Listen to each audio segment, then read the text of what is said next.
Assalamualaikum. Waalaikumsalam warahmatullahi wabarakatuh. Silakan Pak Iman.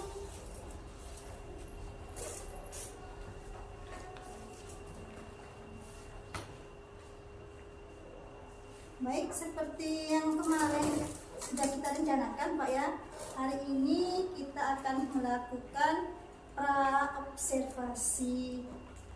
Boleh lihat modul ajarnya Pak?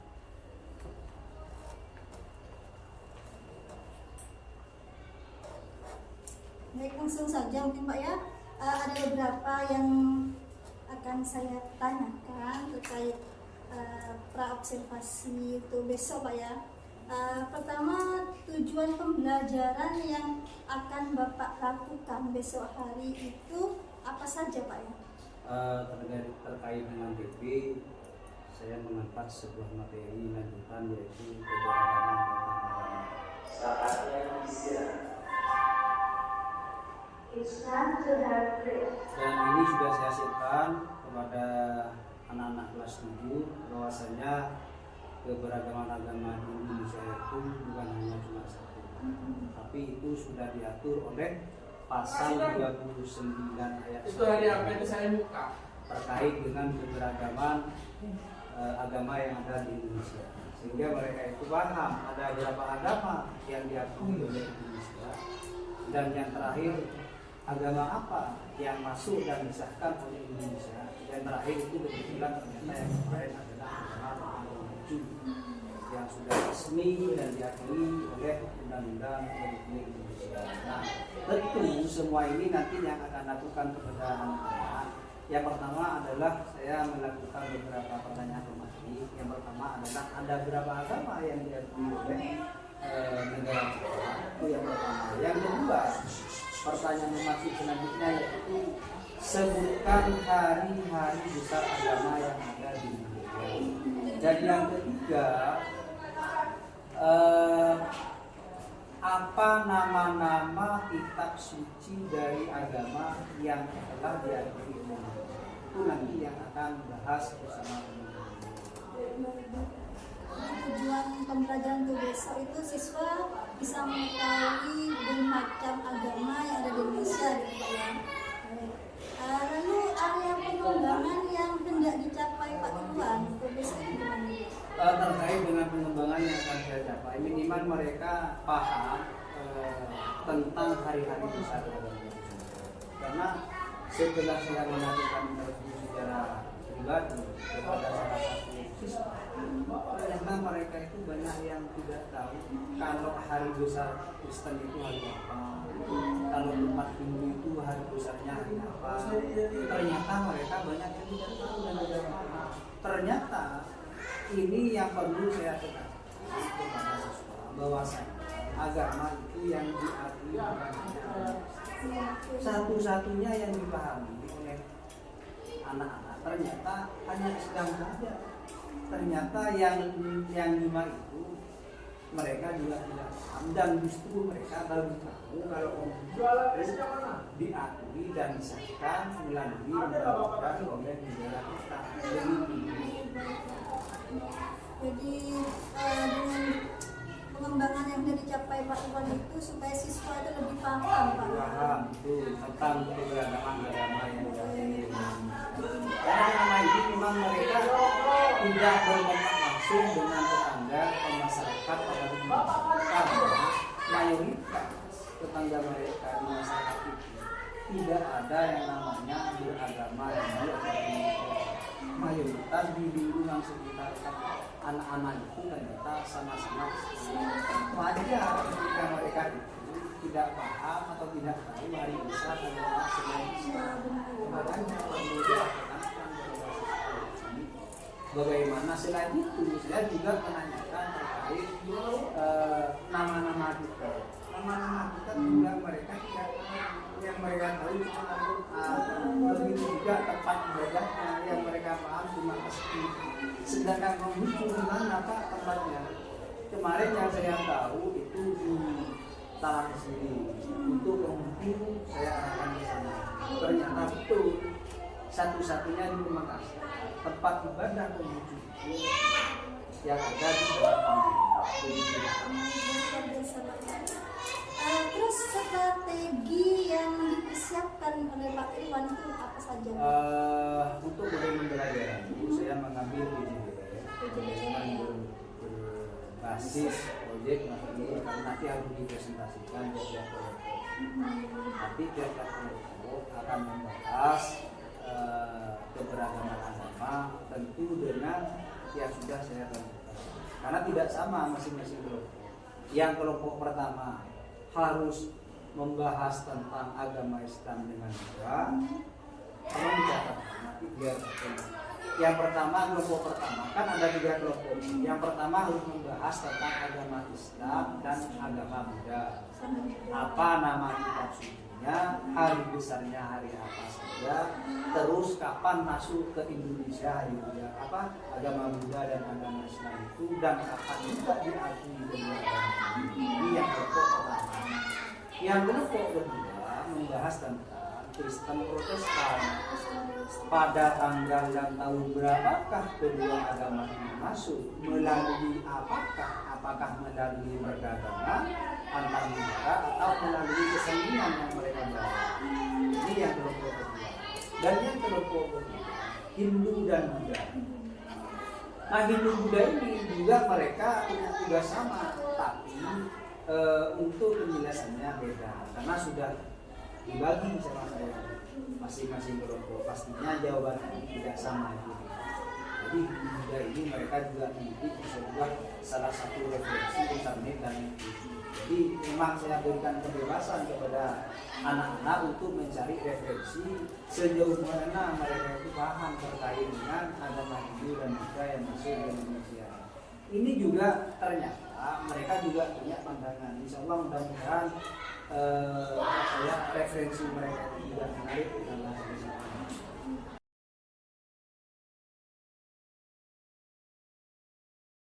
Assalamualaikum warahmatullahi wabarakatuh. Waalaikumsalam warahmatullahi wabarakatuh. Selamat pagi anak-anak. Pagi. Apa kabar? Baik. Baik, sebelum kita mulai kegiatan belajar mengajar kita di pagi hari yang penuh ceria ini, yang penuh kebahagiaan, saya minta kepada ketua kelas untuk memimpin doa. Silakan kepada ketua kelas. Sebelum pelajaran dimulai, marilah kita membaca doa bersama-sama. Bismillahirrahmanirrahim. Raditu billahi rabban wa bil islami dinan wa bi Muhammadin nabiyyan wa rasulan. Rabbi zidni ilma warzuqni fahma. Amin ya rabbal alamin.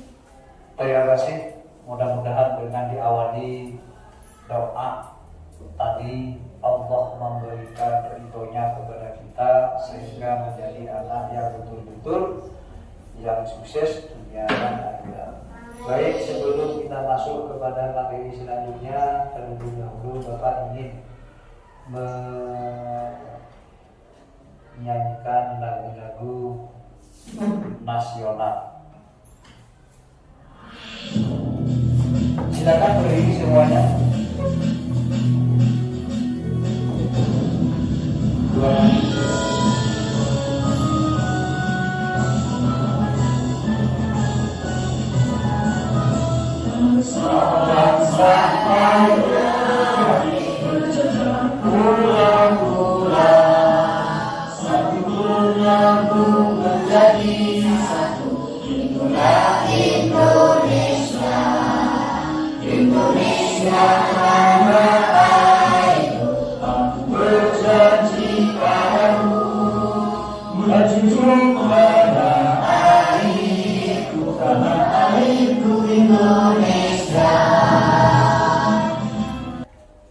Terima kasih.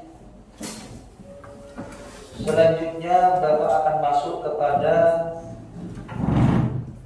materi pembelajaran kita pada saat ini. kita akan membahas apa anak-anak? Tentang keberagaman agama. Nah, itu nanti yang akan kita bahas bersama, dan nanti kalian akan mengerjakan dengan kelompoknya masing-masing. Namun Bapak ingin memberikan gambaran saja apa maksud dan tujuan pembelajaran pada saat ini, yaitu yang pertama adalah peserta didik mampu mengidentifikasi keragaman suku, agama, ras, dan antar golongan dalam bingkai Bhinneka Tunggal Ika, dan mampu menerima keragaman dan perubahan budaya sebagai suatu kenyataan yang ada di dalam kehidupan bermasyarakat. Sedangkan tujuan pembelajaran, ya, peserta didik mampu menghargai, mengidentifikasi, dan menganalisis keragaman dan menghargai keragaman suku, agama, ras, dan antar golongan dalam bingkai Bhinneka Tunggal Ika melalui pembuatan poster atau hasil dari karya kerjakan bersama kelompok. Selanjutnya di sini ada yang namanya model pembelajaran. Model pembelajaran ini merupakan model nanti yang berbasis kelompok yang mampu kalian mengidentifikasi suatu masalah yang kalian kerjakan bersama kelompoknya masing-masing. Nah, masuk kepada materi selanjutnya, yaitu ada sebuah pertanyaan. Apakah kalian tahu arti tentang keberagaman? Yang kedua adalah, ada berapa agama yang diakui di Indonesia? Nah, saya coba sekarang di antara kalian mungkin ada yang tahu apa yang dimaksud dengan keberagaman agama. Ya, silakan. Kondisi di mana terdapat perbedaan dalam berbagai aspek kehidupan masyarakat. Ya, bagus. Pertama dulu. Yang kedua, silakan, mungkin ada yang tahu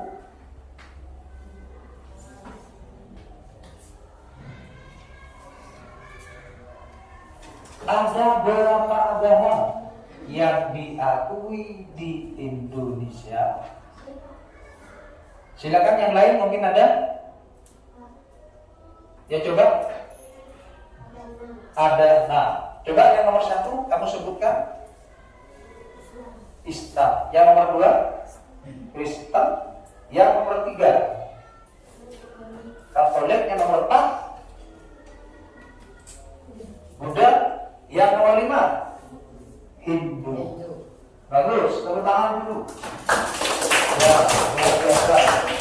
Baik, Bapak akan memberikan suatu gambaran tentang lebih jelasnya keberagaman yang ada di Indonesia.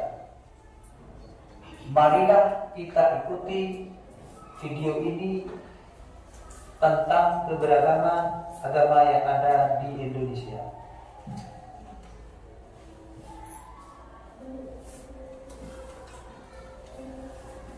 Assalamualaikum warahmatullahi wabarakatuh. Halo semuanya, jumpa lagi dengan pembelajaran PPKN. Kali ini kita akan membahas. Nanti kalian juga harus dipresentasikan sesuai dengan kelompok masing-masing. Sekarang Bapak bagi kelompoknya. Kelompok 1, mana? Angkat tangan dulu. Yang kelompok 1.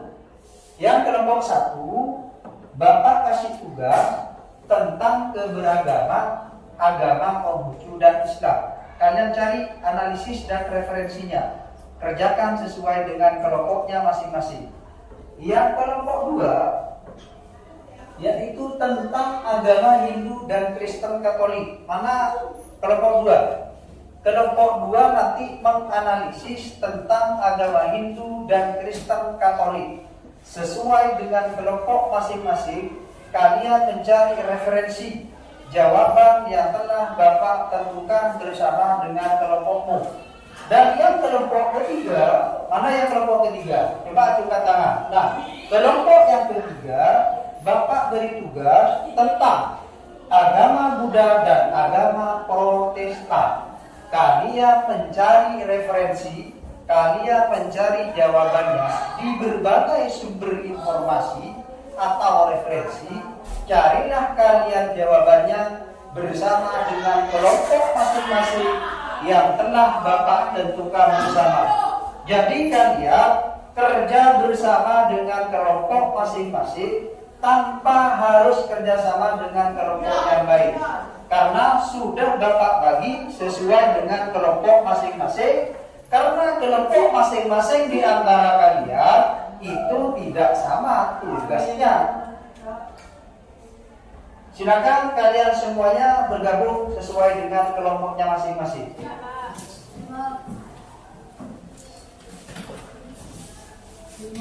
Ayo silakan bergabung dengan kelompoknya masing-masing. Ayo nak.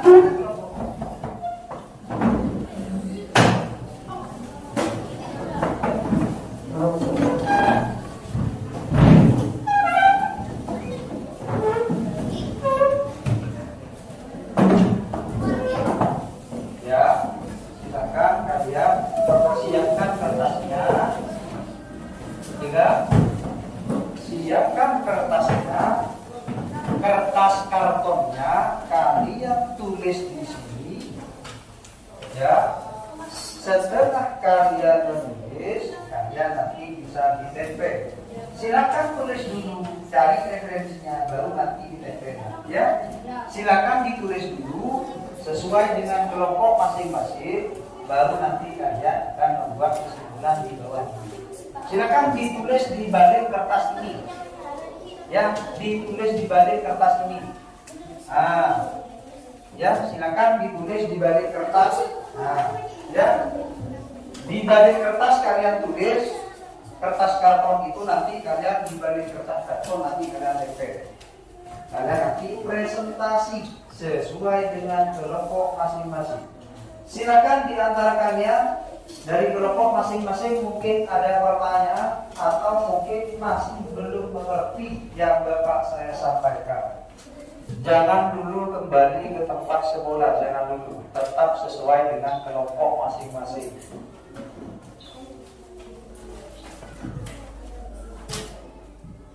Silakan kita tinggal menunggu kelompok 2 masih dalam proses kesimpulan.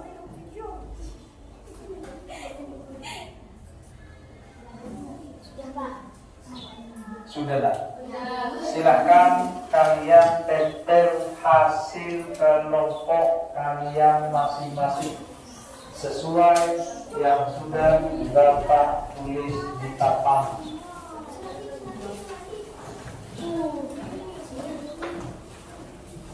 Kelompok berapa ini? Kelompok 3. Kurang ke atas. Awas, awas. Ya, habis.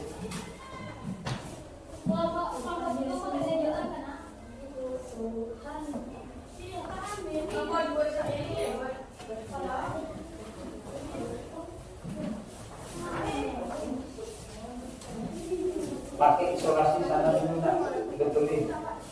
Ini murah. Mana isolasinya di sini? Pasang dulu isolasinya di sana, tinggal tempel.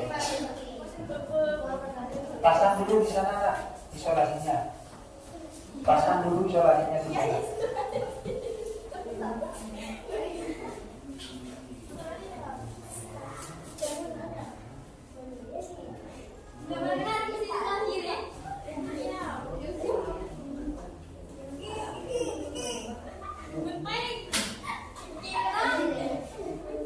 Mana ini kertas? Ini yang dikasih kartonnya bukan kertasnya.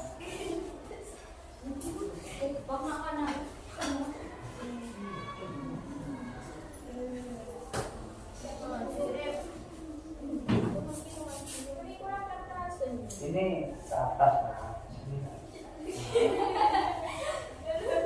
Berapa tahu ini? Ya, ya.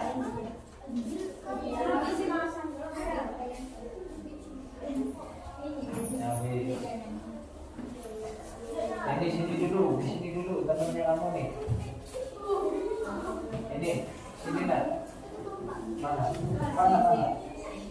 Mana?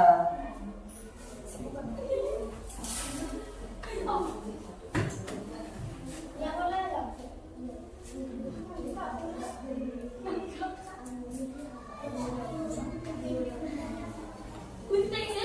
Yang mana? Ya maju ke depan semua nanti dicari jawabannya di situ.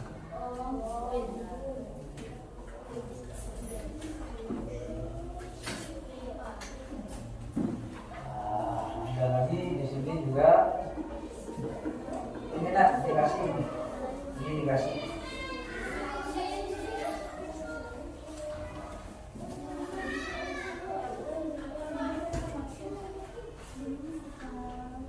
Nah, kalau yang ini biarin ini dulu, di sini dikasih.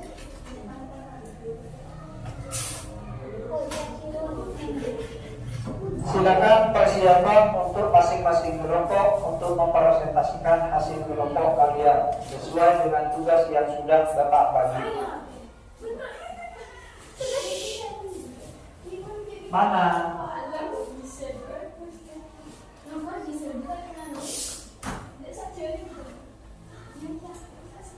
Ya udah, silakan kalian kembali ke tempat dulu.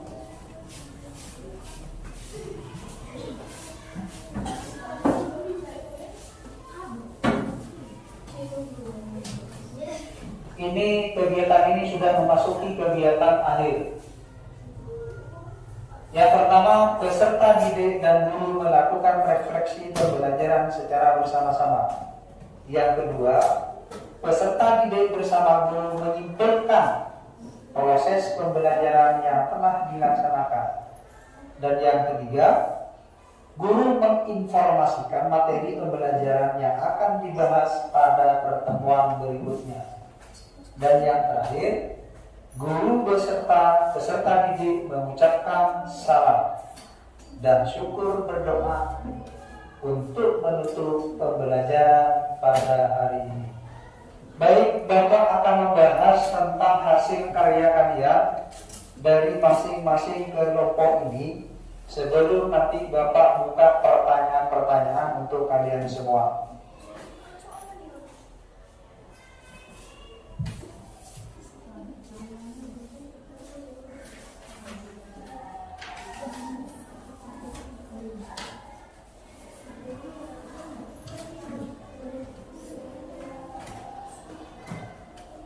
Sambil lalu kita bahas hasil kerja kelompok kalian, kita cocokkan dengan video nanti yang akan dapat kita kembali. Apakah kalian itu benar hasil kesimpulannya atau hasil karya kalian sesuai dengan kelompoknya masing-masing? Maka ayo kita bahas mulai dari kelompok yang pertama. Kelompok yang pertama, mana kelompok pertama? Kelompok yang pertama membahas atau menganalisis tentang agama apa? Tentang agama Islam dan Konghucu. Islam menurut sejarah itu sudah dijelaskan bahwasannya ada yang masuk melalui perdagangan, ada yang masuk melalui Cina. Cina ini merupakan suatu negara yang mempunyai di bidang perdagangan yang begitu luas dan begitu kuat. Nah, agama Islam melalui Cina inilah atau Protestan inilah agama kita itu semakin menyebar luas, baik itu agama Islam, Kristen Protestan, Kristen Hindu Buddha dan lain sebagainya. Nah, dari hasil karya kalian ini saya minta kepada masing-masing kelompok untuk menyimpulkan dari hasil kelompok masing-masing. Silakan saya minta dari kelompok 1 hasil kesimpulannya dibaca. Silakan. Tepuk tangan dulu dari kelompok 1. Ayo silakan untuk kelompok 1 menyimpulkan. 1 orang maju semua, silakan sama. Maju semua oke, maju satu orang silakan. Alangkah lebih baiknya maju semua. Ayo silakan. Ayo silakan nak. Kalian membacakan hasil kerja kelompok kalian. Silakan dibaca kesimpulannya. Ayo silakan. Mana kelompok satu ini? Siapa yang menjadi juru bicara kelompok satu? Silakan dibaca. Sebentar nak.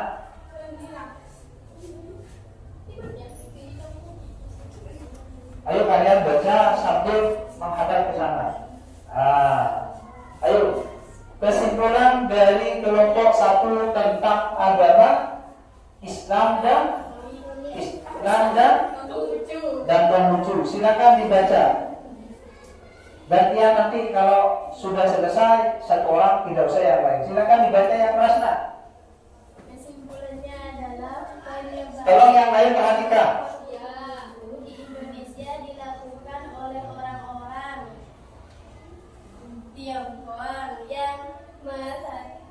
yang merantau ke Nusantara menganut agama Konghucu, menjalankan ibadah dengan sembahyang.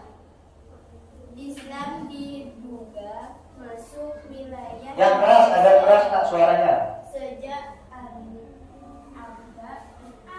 Sejak abad kedua, abad ke-7 mereka mengalami perkembangan yang cukup pesat saat bekerja sama dengan Cina. Ya, terima kasih. Silakan tepuk tangannya dulu buat kelompok satu. Untuk kesimpulan kelompok 2, silakan bacaannya yang keras. Silakan maju semua. Ayo. Siapa yang menjadi juru bicara kelompok 2? Tolong bacanya yang paling keras saya, biar nanti teman kamu ketika bertanya paham apa yang menjadi kesimpulan dari kelompok 2. Silakan simak baik-baik hasil kesimpulan dari kelompok 2, karena nanti ada pertanyaan. Silakan, ayo nak. Kesimpulannya, diakuinya agama Hindu dan agama Kristen di Indonesia adalah dengan masuknya bangsa Portugis dan kaum Brahmana. Sudah? Ya, tepuk tangan dulu. Bagus, luar biasa. Yaitu masuknya antara Portugis dan bangsa kaum Brahmana.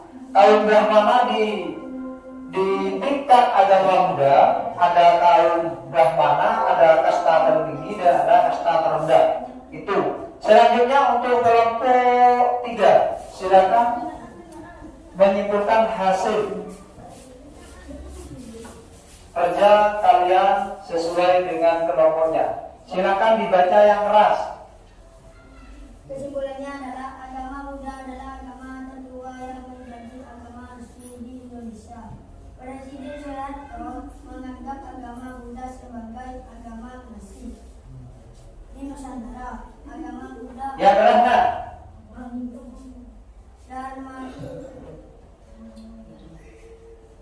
Agama Buddha di Indonesia menggunakan misi khusus bernama Dharma.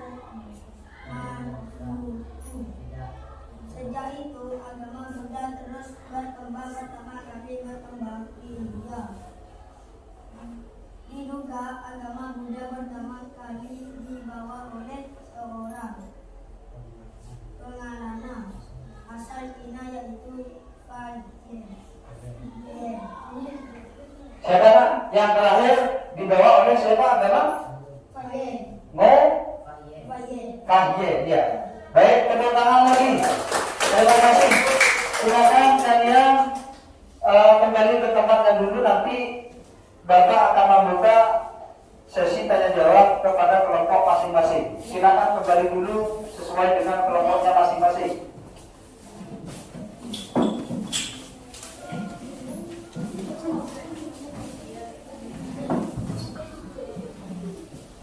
Sebelum Bapak mengakhiri dan menyimpulkan dari hasil kelompok kalian semua, dari kelompok 1, 2, dan 3, maka Sekarang Bapak akan membuka opsi tanya jawab. Opsi tanya jawab ini saya berikan kepada masing-masing kelompok untuk menyediakan pertanyaan-pertanyaan yang akan disampaikan kepada masing-masing kelompok. Sesuai dengan arahan dan perintah saya tadi, bahwa kalian harus menyiapkan beberapa kelompok paling banyak, beberapa pertanyaan paling banyak 2 pertanyaan kepada masing-masing kelompok. Silakan saya mulai dari kelompok 1 atau nanti saya akan ajak. Silakan dari kelompok 3 mau bertanya kepada kelompok siapa? Mau bertanya kepada kelompok berapa? Silakan kepada masing-masing ketua kelompok untuk membacanya. Dari kelompok 1 silakan langsung baca. Apa hasil kalian setelah mendengarkan pembelajaran hari ini? Dari kelompok 1 silakan. Saya senang dan gembira. Saya senang dan gembira, sangat luar biasa. Tepuk tangan dulu. Lanjut Pak. Saya cukup mengerti pada pelajaran PPKN. Saya cukup senang dan mengerti terhadap pembelajaran keragaman agama. Silakan lanjut. Saya sangat senang pembelajaran hari ini. Saya sangat senang terhadap pembelajaran pada hari ini. Terakhir. Saya cukup senang saat pelajaran PPKN kali ini. Saya sangat begitu gembira karena pelajaran PPKN sangat dimengerti. Luar biasa untuk kelompok 1, tepuk tangan dulu. Silakan duduk untuk kelompok 1, lanjut ke kelompok 2. Saya sangat senang karena saya mengerti.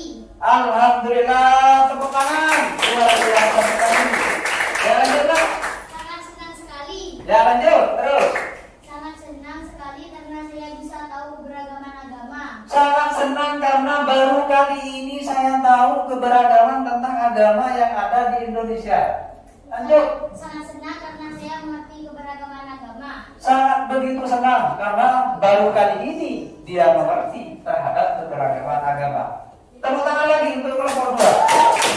Saya ke kelompok yang ketiga.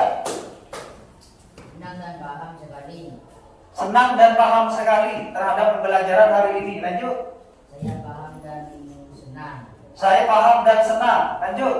Saya sangat senang karena saya tahu agama yang diketahui di Indonesia. Saya sangat senang sekali baru kali ini saya itu tahu tentang keberagaman agama yang diakui oleh Indonesia. Lanjut. Senang dan paham tentang materi hari ini. Senang dan paham terhadap materi hari ini. Tepuk tangan untuk yang terakhir.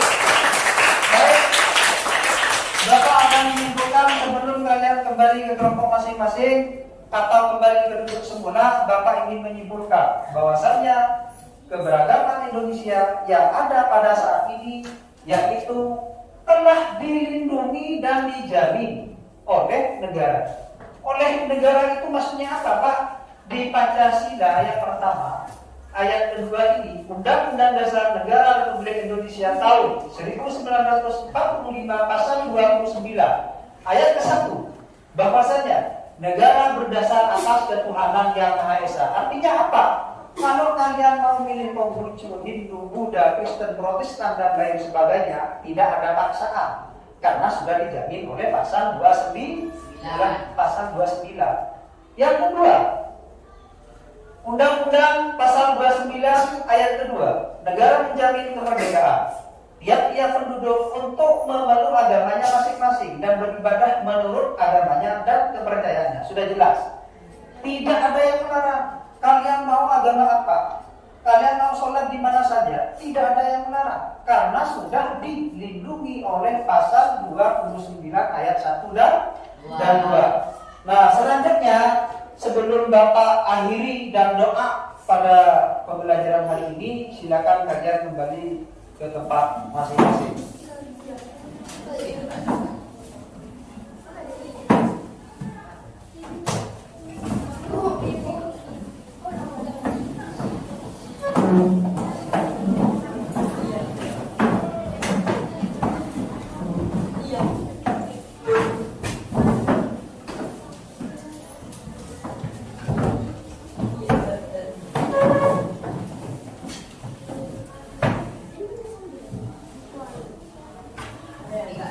Nah, kajian dan kita nanti akan membahas tentang keberagaman ras dan antar golongan. Jadi sudah jelas ya kesimpulan Bapak tadi menurut pasal 29 ayat 1 dan 2. Marilah kita doa pertemuan kali ini kita tutup.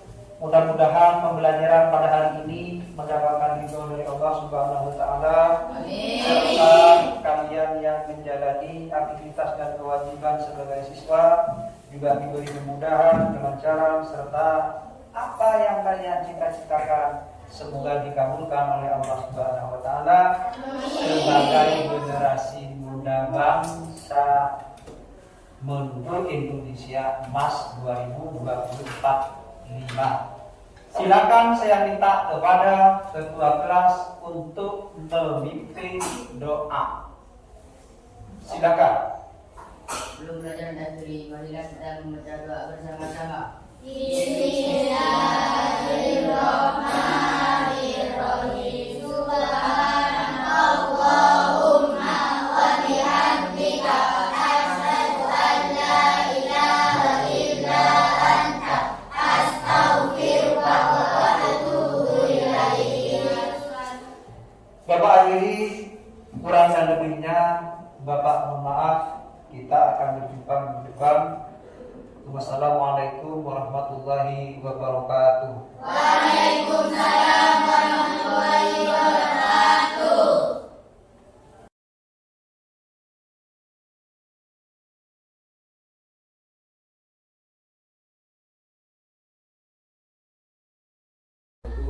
Waalaikumsalam. Silakan Pak.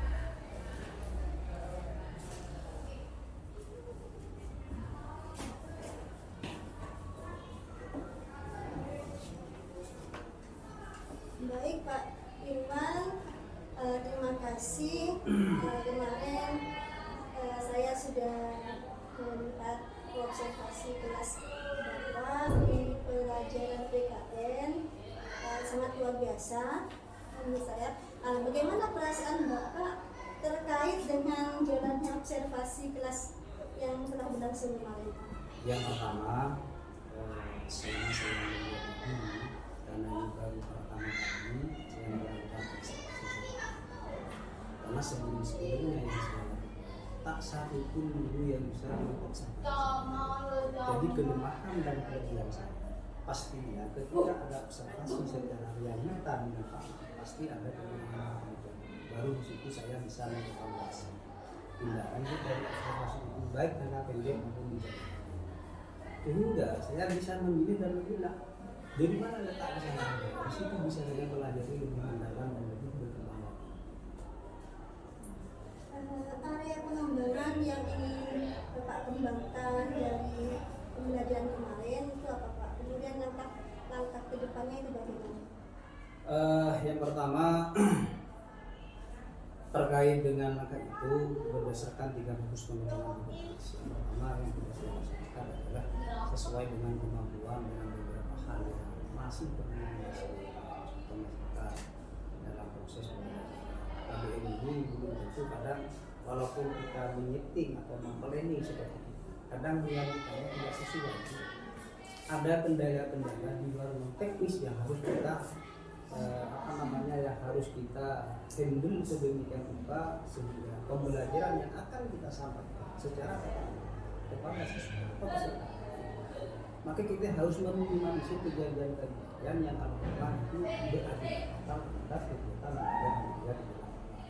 Sehingga materi yang saya sampaikan kepada siswa, pertama siswa bisa fokus dengan materi yang sudah saya rancang sebelumnya. Karena sesuai dengan perkembangan saya, kebetulan saya ada di kelas 7 pada saat itu dengan judul keberagaman. Nah dengan adanya itu maka mereka bisa tahu kapan hari besar beberapa agama dan apa saja kitab suci yang berada di agama-agama. Sehingga itu mereka paham. Ketika saya tanya langsung pada saat itu, ternyata anak-anak kelas 7 ini sebenarnya memang kurang mengetahui tentang apa itu hari besar agama Buddha dan lain sebagainya. ternyata mereka yang masih belum tahu pada saat sebelum itu, ternyata mereka baru tahu kalau Konghucu itu sudah di akhir. Ternyata baru tahu. Padahal sudah jelas di situ terkait dengan bagaimana Allah sudah diatur dalam pasal 29 ayat 1 dan 2. Di situ sudah jelas. Dan itu paham agama yang betul-betul diatur dalam diri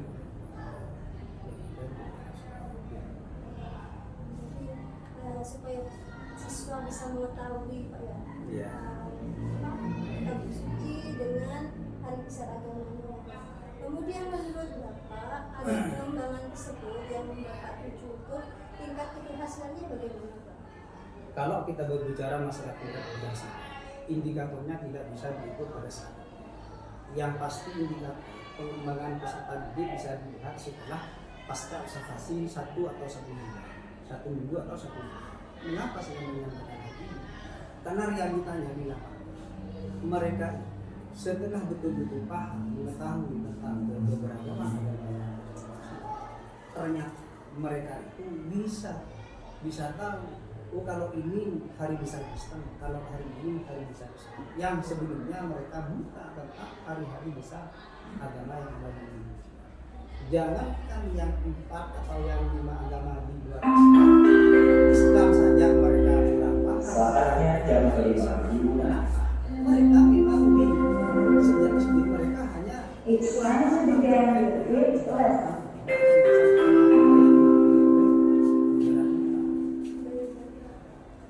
Itu tingkat keberhasilannya siswa bisa tahu Pak ya. bisa tahu.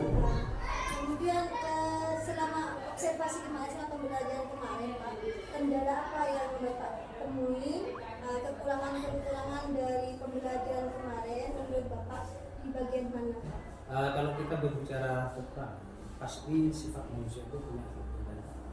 Yang pertama adalah sumber daya manusia. Jangankan siswa, saya sendiri yang hari ini mengaku saya buta atau masih kurang paham terkait dengan dunia pendidikan. Karena background saya latar belakang saya bukan esos yang menanam buana di lapangan sebenarnya.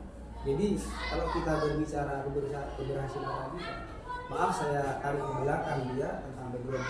Saya dulu pernah menjadi pengawas pemilu, pengawas tembakau, dan lain semacam. Itu background saya sebenarnya. Tahu Allah memberi saya untuk menjadi seorang pemimpin. Itu tantangan bagi saya. Nah keberhasilan inilah yang perlu saya dalami sumber daya manusia.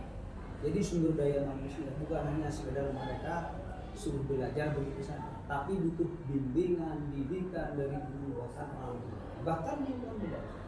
Karena sekarang sangat akhlak dan moral anak itu sekarang sangat luar biasa terkait dengan toleransi. Jangankan mereka itu dengan dulu saja mereka itu luar biasa tidak sopan. Ini sudah realitas. Makanya siapa mereka harus paham. Makanya kenapa di sekolah kita ada yang namanya sholat duha, ada yang namanya sholat yasin, ada yang namanya setiap hari ini agar supaya kebiasaan positif yang dikembangkan di negeri Imam Makassar secara tak langsung maupun langsung bisa tertanam di dalam hati peserta didik kita, sehingga dampaknya itu ke masyarakat itu sangat luar biasa sesuai dengan harapan kita. Makanya sebagaimana yang sudah saya sampaikan di awal itu sudah tertuang di pasal 29. Baik, tadi sumber daya manusia Pak ya, termasuk siswanya Pak. Nah, menurut Pak Iwan tadi mengapa itu terjadi Pak ya? Kan mungkin bisa jadi kondisi siswanya benar, sehingga menurut sumber dayanya akan kekurangan dalam proses observasi. Yang terkait selain itu sumber daya manusia memang masalah yang paling urgent, tapi semuanya itu baik moral dan stakeholder yang dari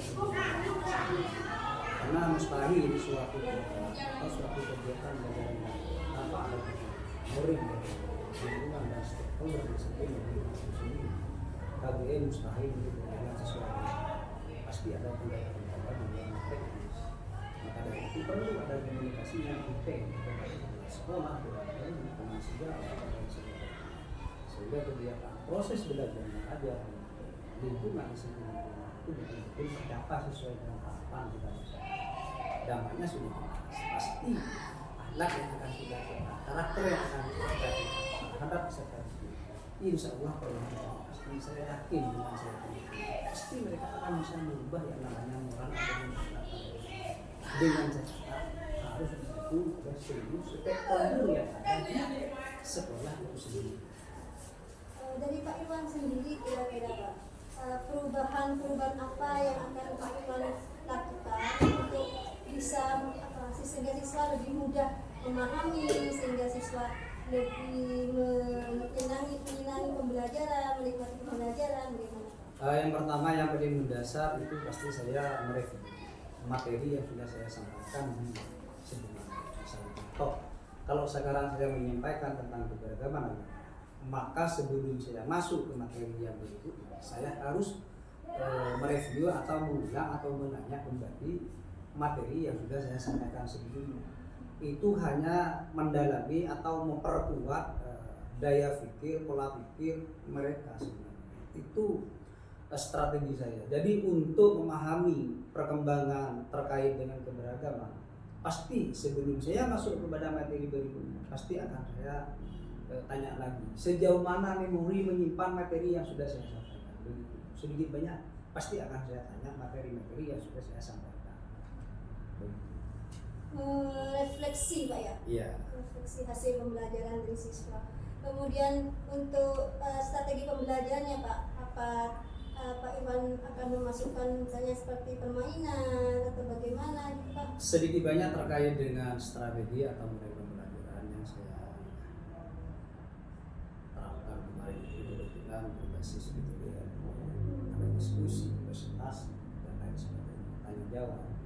Nah di situ mereka memang saya beri ruang untuk saling bertanya kelompok satu dengan kelompok yang lain. Misal contoh ada beberapa pertanyaan dari beberapa kelompok. Pak, saya mau tanya terkait dengan hari besar Islam. Ya silakan, mau ditujukan kepada kelompok siapa?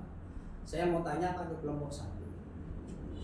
Tolong sebutkan hari-hari besar Islam. Alhamdulillah yang sebelumnya mereka tidak bisa menjawab, setelah saya sampaikan materi pada satu, mereka bisa menjawab dengan tugas, tempat, dan contoh misalkan puasa, haji, dan termasuk di situ Idul Fitri dan Idul Adha.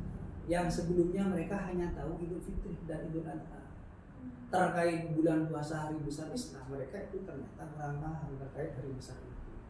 Jangan terlalu terkait materi yang yang mengambang saja, mereka masih belum paham betul. Maka saya coba dengan materi itu untuk memancing atau merefleksikan pola pikir mereka, alhamdulillah sedikit banyak mereka bisa paham. Luar biasa Pak ya Pak. Baik Pak Irwan, menurut Pak Irwan apa umpan balik dari Pak Irwan terhadap proses yang kita lakukan dari observasi dengan sekarang yang pasca observasi? Mungkin ada umpan balik dari Bapak terkait itu Bu ya. Pasti yang pertama terkait dengan pribadi, saya itu pribadi ternyata saya sudah mengevaluasi dari pelajaran itu saya itu dengan murid dan komunikasi dari kepala sekolah dan seluruh jajaran komunikasi sehingga itu maksimalkan output yang harus kita dapatkan, yaitu terkait dengan pelajaran itu sendiri. Jadi materinya sudah sangat jelas, yaitu dengan murid, karena sepinter dan secerdas apapun tanpa adanya hubungan murid, tanpa adanya komunikasi yang baik dengan pihak yang terkait, mustahil kegiatan belajar itu bisa berjalan sesuai harapan yang kita harapkan. Baik Pak, luar biasa Pak Irwan ini. Terima kasih Pak ya, sama-sama, sudah Bu. mengizinkan saya untuk mensupervisi Bapak di kelas. Mudah-mudahan bisa memotivasi Ibu dan lebih bisa mengembangkan profesi Ibu.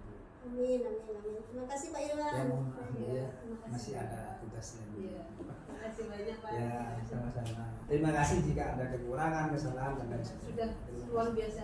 Terima kasih Bu. Terima kasih.